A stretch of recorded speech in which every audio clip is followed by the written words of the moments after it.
हजारों साल पहले की बात है। प्रियव्रत नाम के एक राजा थे। उसकी पत्नी का नाम मालिनी था। वे दोनों की कोई संतान नहीं थी और संतान के लिए वे दोनों इधर उधर भटकते थे।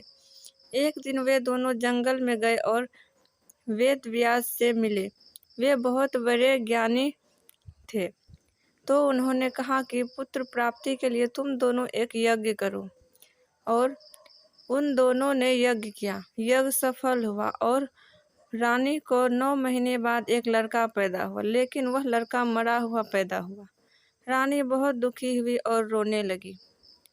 तभी कुछ समय बीत गए। एक दिन रानी की दासी ने कहा, रानी, छोटी मुंह बड़ी बात। आप मेरी बात माने। आपने बहुत प्रयत्न किए लेकिन आज तक आपको एक भी बच्चा नहीं हुआ।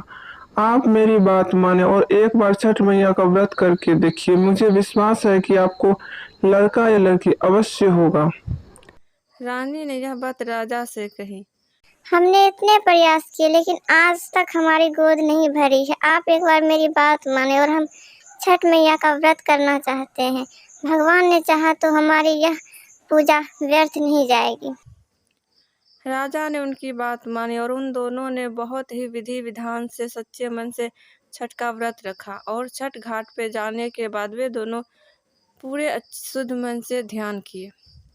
तभी वहाँ छठ माता प्रकट हुई और बोली, मैं अपने भक्तों को कभी निराश नहीं करती हूँ। जो भक्त मेरा सच्चे मन से पूजा करते हैं, मैं उसकी गोद अवश्य भरती हूँ। तुम्हें एक लड़का होगा और वह लड़का बहुत ही तेजस्वी बुद्धिमान होगा।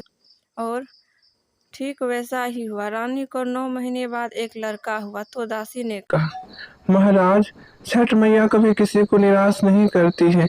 आपकी मुराद पूरी हो गई। इस बार राजकुमार पैदा हुआ। तो राजा ने कहा, आपने यह बात कहकर मेरी आंखों में चमक ला दी है और मुझे एक इस राज्य का वारिस मिल गया है। ये लीजिए, मेरी तरफ से आपके लिए 100 स्वर्ण मुद्राएं। आप यह रखिए।